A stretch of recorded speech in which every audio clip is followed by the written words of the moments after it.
thanks for watching this tech tip video. Today we're going to be talking about the Griffin Armament GPS or Griffin Prism Sights. We have two different offerings, a 1 power and a 3 power. I'm going to go through the unboxing with you right now. So this is the 1X.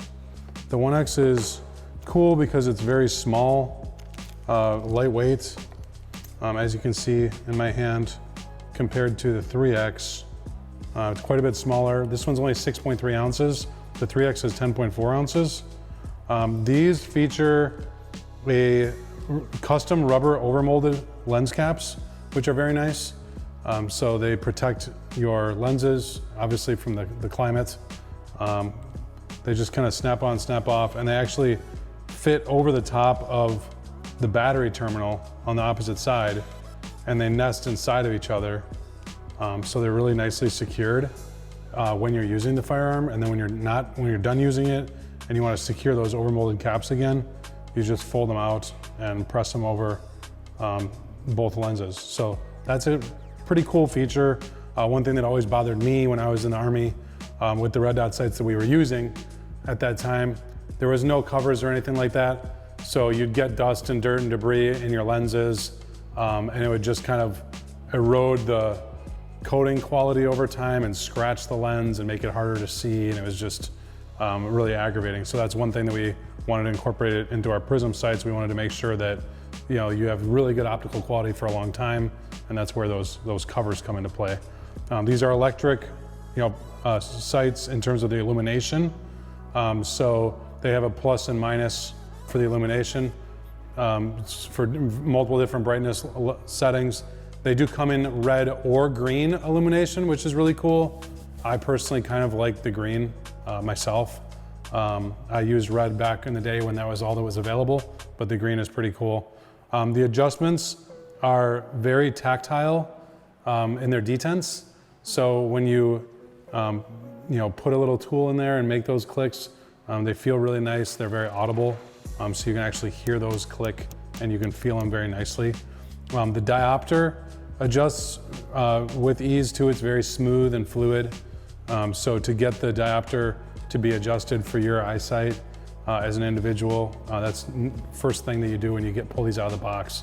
Is you take it to one extreme limit, either fully closed or fully open, and then start turning it while you're looking through it. And once that image sharpens up, that's when your diopter is set properly for yourself. But they have very nice diopter adjustments as well. Nice clean Griffin branding like you would expect. Nothing overly verbose there. These are pretty rugged. We've been using them for probably almost a year now on the range, various shoots and things like that, and really no complaints. They're just very nice. So this is the 1X. It does include a Picatinny mounting system that's bolted right onto it, as well as a battery, and the click adjustment tools, the mounting tools, as well as a little microfiber cleaning pouch, or cleaning cloth for the optics itself. So that's the 1X. The 1X does feature a triangle reticle, a black solid triangle reticle, which is the width of a man at 300 meters. The bottom of the triangle is the width of a man at 300 meters, about 1800 or 18 inches wide. So relatively simple reticle because it's a 1X. Brightness is really nice, and so that's pretty much that. So the 3X, just move this to the side quickly. The 3X is a little bit bigger, a little bit heavier optic. I'll do the unboxing there. This one's actually set up with a different mounting system, or a different mount on it. But this is the 3X that you'd receive if you purchase the product. This one, again, features the same overmolded scope caps that you can peel off, flip back, and secure over the battery housing. So that is still there. That feature functionality, which again, like I said, is nice because hands-free. You have them nicely secured here on the left side, and you can use the sight, and once you're done with it, blow off the optics and then recover them back up. Same thing with the diopter focus, where it's really nice and smooth. Again, that's the first thing you should do when you get these out of the box, is set the diopter to your eye. And then again, it has the rubber plus minus on off switches on the top of the optic, to get the brightness correct, for you, whether you want to use the brightness at all. Most people don't in the daytime a lot of the time, but for those low light hours, dusk, dawn, using the reticle brightness is actually pretty nice. And again, same click adjustment style, so really nice click adjustments there. And this one, of course, comes with its own batteries and its own tools and its own microfiber cloth. The reticle on this one is the ICO reticle that we put into our LVPO scopes. So really nice reticle. This gives you a lot of range subtension features, a big chevron, so you can take quick shots as well as precision shots with holdovers at range. So for me, I would prefer the 3X for like a, maybe a 14.5 or 13.7 type carbine, maybe even like an 11.5. But for that 11.5 or maybe even shorter, which we don't really do personally at the company, because I think we're not really a huge fan of ultra short, carbines. But for the 11.5 or maybe like a 9mm PCC or something like that, the 1X is probably a more ideal optic, especially for like a 9mm PCC, because then you're not, you don't need subtension holdovers really with the 9mm. So different submachine gun type guns, whether or not you have, Chris vectors or something like that, the 1X is nice, or maybe even like a lever gun, you could put on a 1X. So the 1X is pretty cool, nice and light and compact. That's kind of what sets it apart, right? You're not getting the weight penalty of the extra glass power that you are with the 3X. But obviously the 3X gives you that magnified view, which, the older I get, the more I like that. And so if I was choosing between the two optics, personally, I'd probably put the 3X on most of the stuff that I have versus the 1X. So, okay, so we're gonna quickly talk about cleaning, maintaining the optics. Now, obviously, if you're gonna put this optic into long-term storage, you're gonna wanna remove the battery cap and take the battery out. Okay, that's one common error that I see people do with their gear.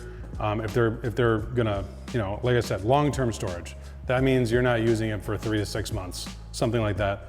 If you leave batteries in electrical optics devices, typically not with the CR2032s like these have, the little watch battery style, you generally don't have as big of a deal of a problem with those.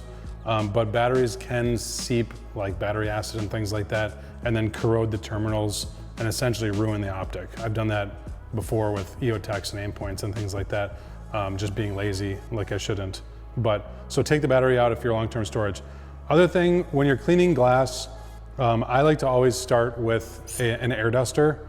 These are pretty affordable and inexpensive. You can get them on Amazon or whatever.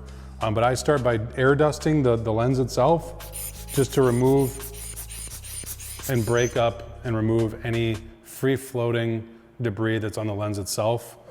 Do that with both sides. So that's number one. You don't want to touch the lens. It's just like detailing a car, where you don't want to touch the paint before you wash the paint, Then take a lens pen like this. Again, this doesn't come with the device, but everyone should have this if you like your optics and you want to keep them as fresh as possible.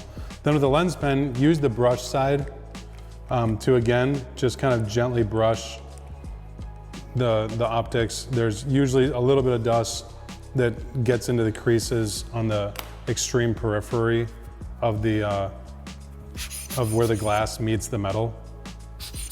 And then I blow them off again after I do the brushing. Then from there, you can spray the optic, okay?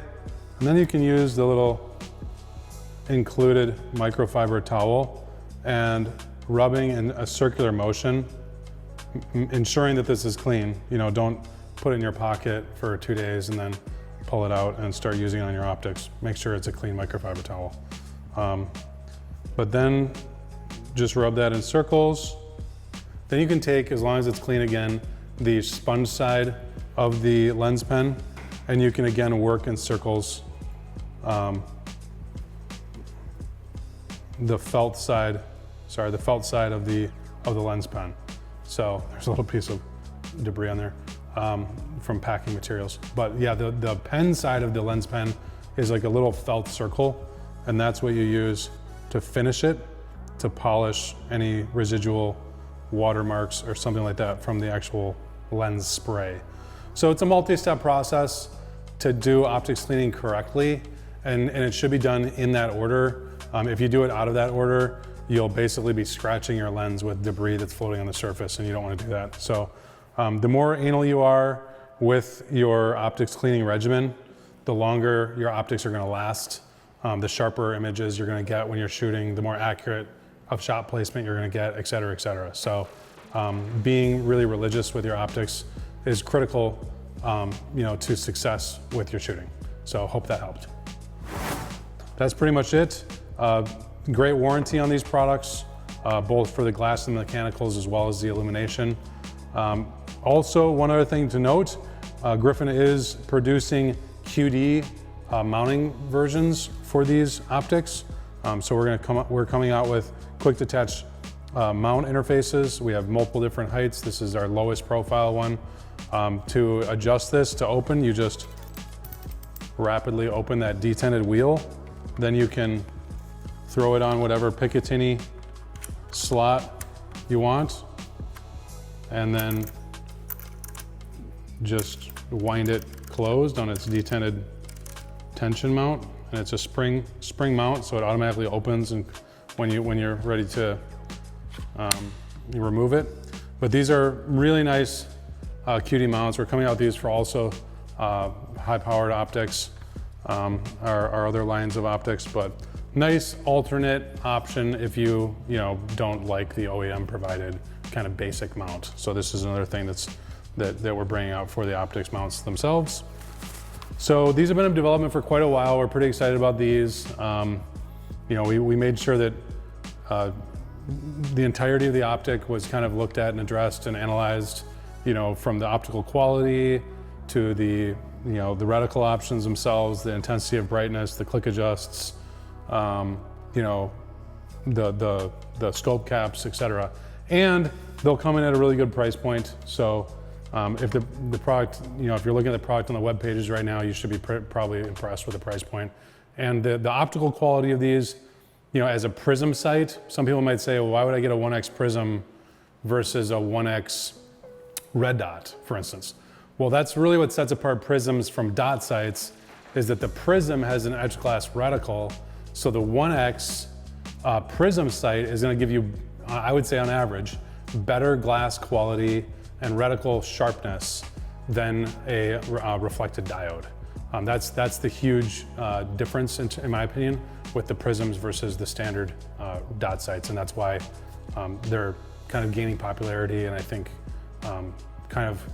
it's like the old DSLR cameras versus the mirrorless cameras. It's an advancement of technology, and so it's definitely something to check out and take a look at if you never have. I hope you enjoyed this video. And if you buy the optic, be sure to give us a review on it and let us know what you think. Thanks for tuning in. Take care.